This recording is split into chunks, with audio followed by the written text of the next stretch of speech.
New Life in Christ Ministry. A spirit-driven church with a vision to win, teach, equip, and disciple, all for the glory of God.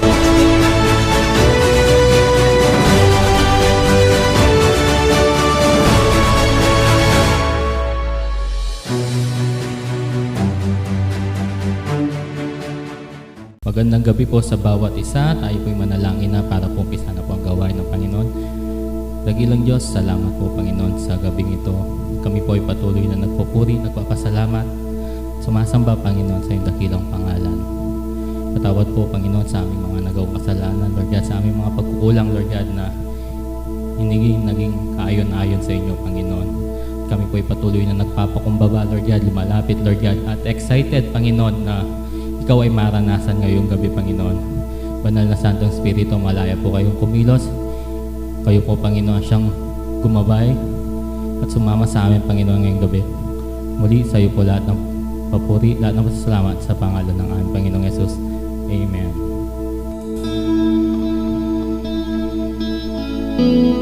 You are faithful, God. Thank you, Jesus.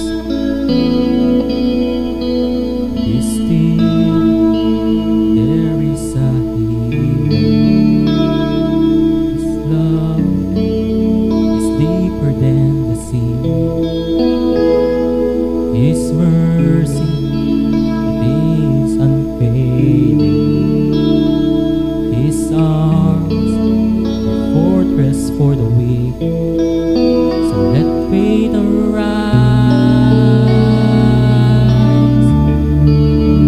let faith arise. I'll lift my hands to believe again. You are my refuge, you are my strength, as I pour out my heart.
Sa iyo po lahat ng papuri, lahat po ng pasasalamat sa pangalan ng aming Panginoong Yesus. Amen. Amen. Isang mapagpalang gabi po sa bawat isa. Welcome po sa NLCM Saturday Online Worship Service. Sabi po sa 1 Samuel chapter 3 verse 10, the Lord came and stood there, calling as at the other times, Samuel, Samuel. Then Samuel said, speak, for your servant is listening. Let's pray po. Hallelujah. O God, salamat Panginoon sa gabing ito na muli Panginoon pinahintulutan niyo na kami, O God, ay makarinig ng iyong salita. Dalan kong patuloy na buksan niyo nga po Panginoon ang aming mga puso, ang aming mga isipan, at patuloy na kayo po ang malayang kumilos sa aming kalagitnaan. Anumang karumihan ang nakikita niyo aming Panginoon, patuloy na nagpapalinis po kami sa inyo at humihingi po ng kapatawaran sa mga kasalanan ito, O God. Kaya nga Lord, we fully acknowledge that apart from you, we can do nothing, O God. Kayo lamang po ang siyang maghari, O God. Patuloy na ikaw lamang, O God, ang siyang mag-reveal sa aming kalagitnaan. Muli, maraming salamat po sa inyo po namin maingat na ibinabalik lahat ng papuri, pasasalamat, pagdakila sa tanging pangalan ng aming Panginoong Hesus. Amen at amen.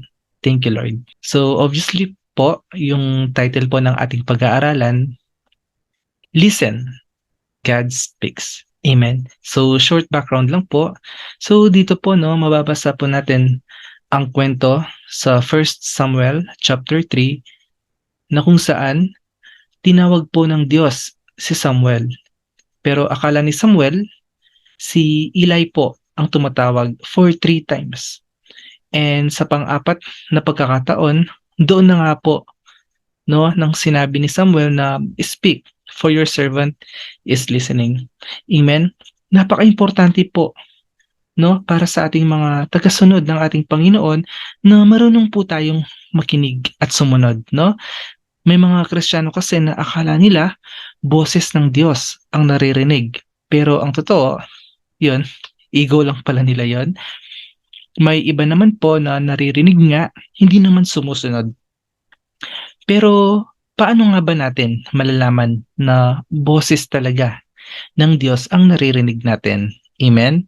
May tatlo po tayong titignan or pag-aaralan kung papaano nga ba. Marami pong kaparaanan, Pero tatlo lang po ang ipinakita sa atin ng Diyos. Sa una po,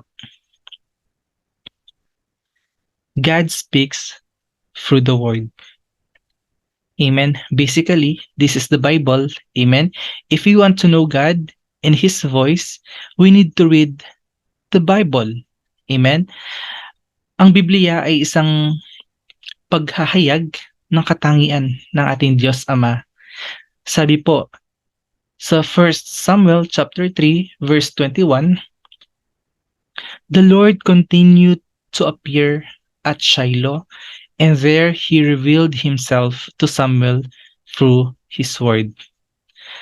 Amen. So that time po kasi, sabi sa verse 1, in those days, the word of the Lord was rare. There was not many vision. So madalang lang po na nagpapahayag ang ating Diyos that time.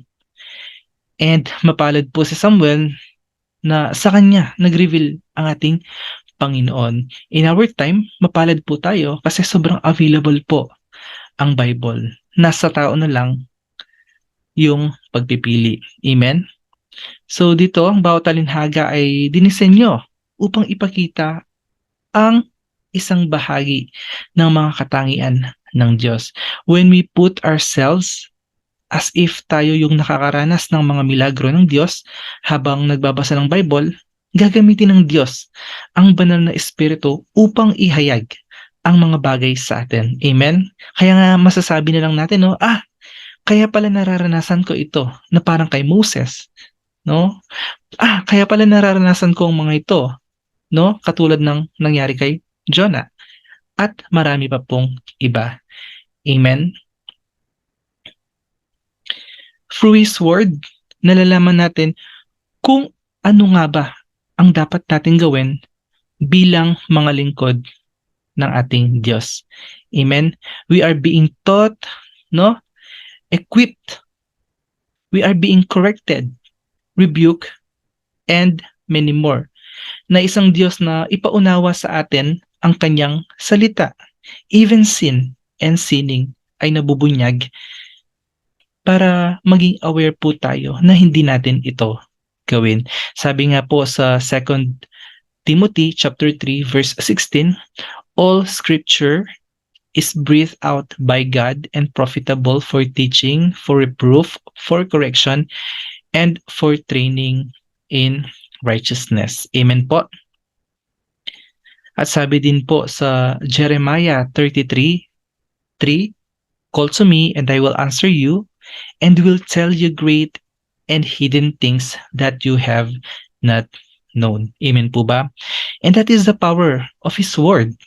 Amen? Sabi nga po, hindi sa lahat nagpapahayag ang Diyos. Just like Samuel, when God called him, hindi ito naririnig ni Eli. Amen? Kaya sabihin mo sa katabi mo, mapalad ka. Amen? Itatap ko po yung sarili ko. Yan. Mapalad po tayo. Amen? Kaya nga, kung di tayo nagbabasa ng Bible, hindi rin natin maririnig o malalaman kung ano nga ba ang nais ipagawa ng Diyos sa atin or kung ano yung nais niyang ipabatid sa atin. Amen? If you want to hear the voice of God, then spend more time in His Word. Sabi nga po sa John chapter 10 verse 27, my sheep hear my voice and I know them and they follow me. Amen po ba? Amen. Thank you, Lord. Next po. Yan. God speaks through brethren. Yan. Tignan mo yung katabi mo. Yan. So, sa mga walang katabi, tignan yung sarili nyo. De, biro lang po. Amen. Sa Bible po, no, ginagamit ng Diyos ang kanyang piniling lingkod upang i-relay po ang message sa mga tao. Like for example, si Noah, nung paggawan po siya ng isang wooden ship, kasi ilulubog po ng Diyos ang mundo dahil sa kasamaan ng tao, dahil sa kasalanan. Si Jonas po, nung pinapapunta siya sa Nineveh upang i-proclaim ang word ng ating Diyos, at sila ay magsisi. Amen? Si Moses naman po, nung ibigay ng Diyos ang 10 utos dahil din sa katigasan ng ulo ng mga Israelita at marami pa pong iba. Amen? Sa panahon po natin ngayon, meron din po, no, mga pastor natin, no, mga leaders, teachers, or kung sino man po yung uudyokan sa atin upang maging instrumento ng Diyos. Amen? So, let us take seriously kapag nagsalita na po ang mga leaders ng church, lalo na yung ating mga pastor. Amen? Lalo na po ngayon, may hamon. Amen? So, before pa po nila sinabi na bibili ng lupa para pagtayuan ng bahay-sambahan, at ngayon nga po, nakikita na natin, napakalaki, no? Nakatayo na po yung bahay-sambahan. Amen? So, dito po, no, nagkaroon ng marubdubang pagdudulog muna sa ating Panginoon na ginawa po ng mga leaders natin ito. Bago sila nagsalita sa mga miyembro, kaya nga po kapag sinasabi nila na ayaw nilang hindi natin maranasan ang breakthrough sa mga buhay natin. Breakthrough sa finances, no? Lalo na doon, no? Napaka-selfless po ng ginagawa nila, no? Ayaw po nilang suluhin lamang kung ano yung nararanasan nila. I-share po nila sa atin kung ano yung naranasan nila sa kanilang mga buhay, no? At nais po nila na umangat din po tayo, umangat din po ang bawat isa sa biyaya ng Diyos, pero we need to listen and sumunod, syempre. Amen? At dito, what is more amazing, God the Father Himself sent His Son, Jesus Christ, upang personally ma-declare ang word ng Diyos Ama. Amen? Minsan kasi may mga tao na hindi maniniwala unless narinig talaga nila ang taong nagsasalita. Pero that time, Diyos mismo ang kausap nila. Amen? Kanyaman na po siguro nita, no? Sabi nga po sa Hebrews chapter 1, verse 1 to 4, in the past, God spoke to our ancestors through the prophets at many times and in various ways. But in these last days, nasa last days na po tayo, no? He has spoken to us by His Son. Sino po yung Son na tinutukoy dito? Si Jesus Christ. Amen? Whom He appointed heir of all things, and through whom also He made the universe.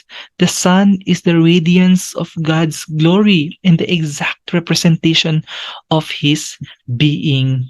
Amen. Sustaining all things by His powerful word. After He had provided purification for sins, He sat down at the right hand of the Majesty in heaven. So He became as much superior to the angels as the name He has inherited is superior to theirs. Thank you, Jesus. Amen po ba? Amen. So next po, God speaks through your faith. Napaka-importante po na may faith o pananampalataya po ang isang Kristiyano. Amen? Because God also speaks because of the faith we have. Amen? Nagiging buhay, nagiging powerful ang word if we have this kind of faith. At syempre, dahil yan sa ating Panginoong Jesus and of course, si Holy Spirit. Sabi nga po sa Matthew chapter 21 verse 22, and whatever you ask in prayer, you will receive if you have faith. Amen. And then, sabi po sa 2 Corinthians chapter 5 verse 17, for we walk by faith, not by sight. Because if we have faith, sabi po sa Luke chapter 1 verse 37, for nothing will be impossible with God. Amen po ba? So we need faith. Amen? Sa mga nagtatanong po kung how, PM is the key. Biro lang po. Amen. Heto po, sabi po sa Romans chapter 10 verse 17, so faith comes from hearing and hearing through the word of Christ. Amen. So kung di lang din naman tayo nagbabasa or nagbababad sa salita po ng ating Panginoon or nag-a-attend ng church services ng Sunday School, mahihirapan po tayo na i-identify yung voice ng ating Panginoon. Amen? Yung feeling natin sa Kanya nanggagaling, pero sarili lang pala nating desisyon yung mga ginagawa natin. So para po marinig pa natin ng clear ang voice ng ating Diyos, in-nourish po natin ang faith na meron tayo. Amen po ba? Amen. Thank you, Lord. Sa ating pagtatapos, gaano nga ba kaimportante na marunong tayo makinig sa ating Diyos? Amen? Simple lang, if we obey Him, obey His word, then we know His voice. Amen?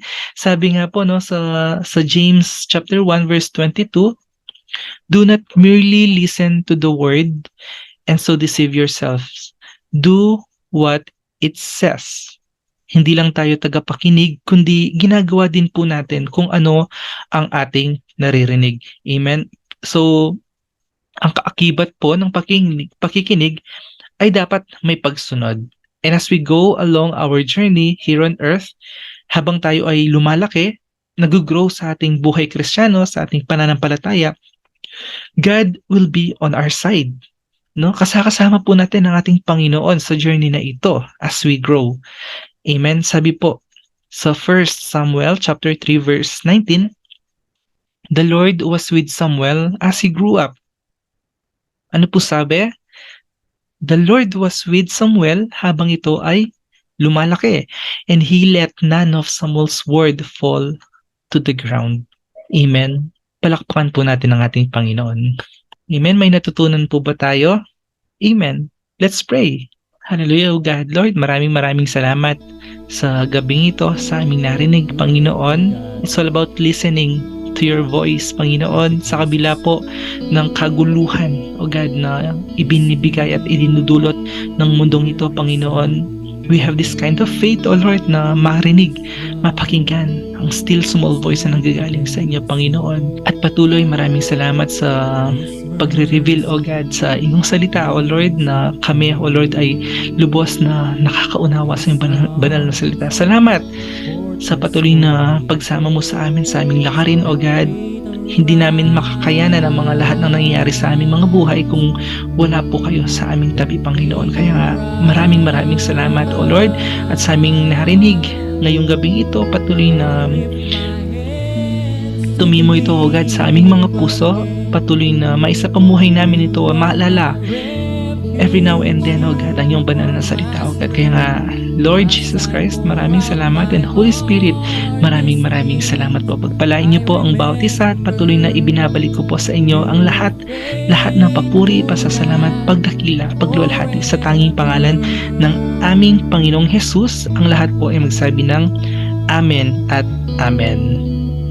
Maraming salamat po, at lahat ng papuri, pasasalamat ay marapat lamang na ibigay sa ating nag-iisang Diyos na buhay. God bless po sa bawat isa. There is a river that flows from Calvary's stream, the fountain for the thirsty, your grace that washes over me. So let faith arise, let faith arise.